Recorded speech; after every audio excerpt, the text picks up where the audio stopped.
जैसा कर्म वैसा जन्म। दोस्तों, आप तो जानते हैं कि लोगों को उनके कर्म के अनुसार ही फल मिलता है, परंतु क्या आप जानते हैं कि हम मनुष्य द्वारा किए गए कुछ कार्य ऐसे भी होते हैं जो मरने के पश्चात भी हमारा पीछा नहीं छोड़ते हैं, और तो और ये कर्म ही हमारा अगला जन्म भी निर्धारित करते हैं।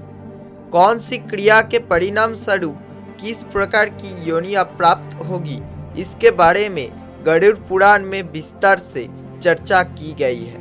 और आज के इस वीडियो में हम गरुड़ पुराण से लिए गए ऐसे ही कुछ 10 कर्म के बारे में जानेंगे, जिनके आधार पर मनुष्य भिन्न प्रकार के प्राणियों की योनियां प्राप्त करता है।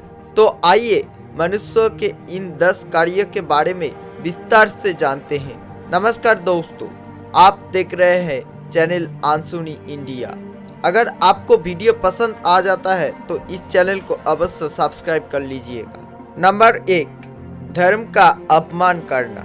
मित्रों, सभी धर्म शास्त्र कहते हैं कि दूसरों के धर्म का सम्मान करो, लेकिन कई लोग ऐसे होते हैं जो हमेशा दूसरे के धर्म को नीचा दिखाते हैं और तो और अपने ही धर्म का भी अपमान करते हैं। गरुड़ पुराण के अनुसार मरने के बाद इन्हें नरकवास तो होगी ही, साथ ही साथ इनका अगला जन्म कुत्ते के रूप में होगा। तब कोई इनकी बात नहीं सुनेगा और ना ही कोई समझने की कोशिश करेगा, परंतु ये अपने स्वभाव के कारण गली गली में भौंकते रहेंगे। नंबर 2, मित्रों के साथ छल करना। आजकल एक सच्चा दोस्त मिलना बहुत ही दुर्लभ है।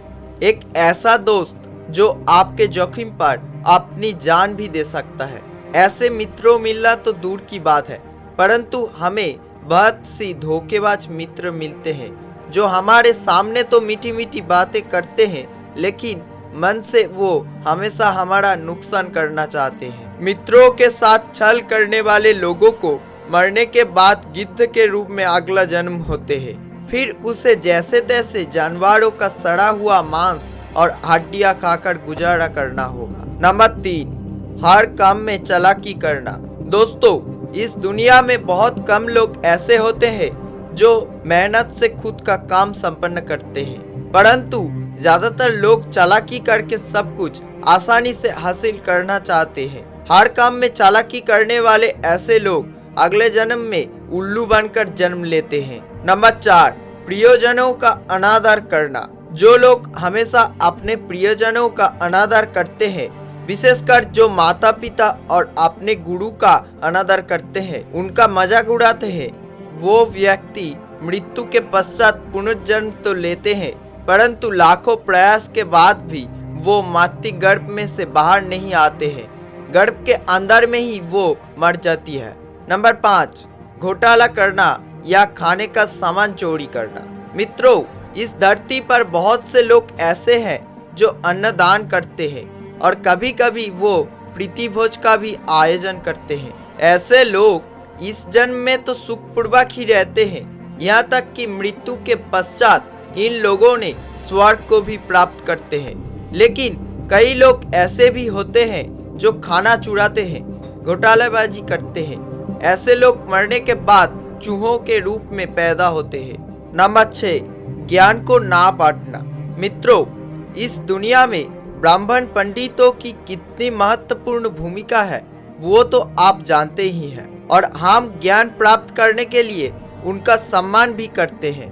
अगर धन के अभाव में यदि कोई व्यक्ति ब्राह्मण को दक्षिणा ना दे सके, तो भी उस व्यक्ति को सही ज्ञान प्रदान करना उस पंडित का जिम्मेदारी बनता है। लेकिन आजकल ऐसा बहुत कम ही देखने को मिलता है। बिना पैसे के कोई ज्ञान बांटना नहीं चाहता। यदि कोई ब्राह्मण ऐसा निंदनीय कार्य करता है तो इस जन्म में तो उसकी बदनाम होगी ही होगी, साथ ही साथ अगले जन्म में उसे बैल के रूप में जन्म लेना होगा। नंबर 7, जहर खाकर मरना। मित्रों, हमें ये मानव जीवन बहुत कष्टों से मिला है।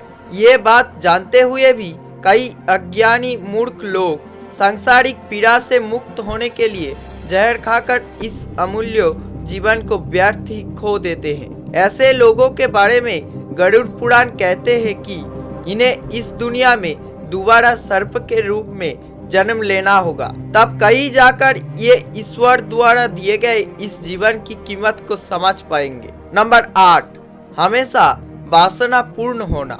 मित्रों, इस समाज में ऐसे कई पुरुष हैं जो हमेशा स्त्रियों का सम्मान करते हैं, लेकिन कई लोग ऐसे भी हैं जो सभी स्त्रियों को बुरी नजर से देखते हैं और उन्हें कभी भी इज्जत नहीं करते हैं। ऐसे लोगों के मन में हर समय बस काम भावना ही चलता रहता है, भले ही इनकी वासना के बारे में किसी को पता चले या ना चले, परंतु परमात्मा इन्हें जरूर देख रहा है। ऐसे लोगों के बारे में गरुड़ पुराण में कहा गया है कि मरने के बाद इन्हें गधे की योनि प्राप्त होगी, फिर ये चाहकर भी किसी स्त्री पर वासनायुक्त दृष्टि से नहीं देख पाएगा। नंबर 9, एक से अधिक पुरुषों के साथ संभोग करना। दोस्तों, ज्यादातर स्त्रियां पतिव्रता होती है जो अपने पति के अलावा पर पुरुषों के बारे में नहीं सोचती है, लेकिन कुछ पत्नियां ऐसी भी होती हैं जो व्यभिचारिणी स्वभाव की होती है, जो विवाह से पहले और विवाह के बाद एक से अधिक पुरुषों के साथ संभोग करती है। वैसे तो इनकी कृत्यों के कारण कई बार इन्हें समाज में अपमानित होना पड़ता है, लेकिन इनकी उचित शिक्षा तो तभी होती है जब इन्हें अगले जन्म में छिपकली या चमगादड़ के रूप में जन्म लेना पड़ता है। नंबर 10, गाली देना। जो मनुष्य नम्रता से बात नहीं करते हैं और हमेशा गाली देते हैं, वो मरने के बाद बकरे के रूप में पुनः जन्म लेता है, फिर उसे जैसे तैसे दिन बिताने पड़ते हैं और एक न एक दिन ये कसाई के हाथ पे चढ़ जाते हैं। तो ये है उन सभी योनियां जो मनुष्यों के कर्मों के अनुसार प्राप्त होती हैं। आज का इस वीडियो आपको कैसा लगा कमेंट करिए। अगर अच्छा लगा तो एक लाइक कर दीजिए और शेयर करिए। ऐसे ही इंफॉर्मेटिव वीडियो देखने के लिए चैनल को सब्सक्राइब अवश्य करें।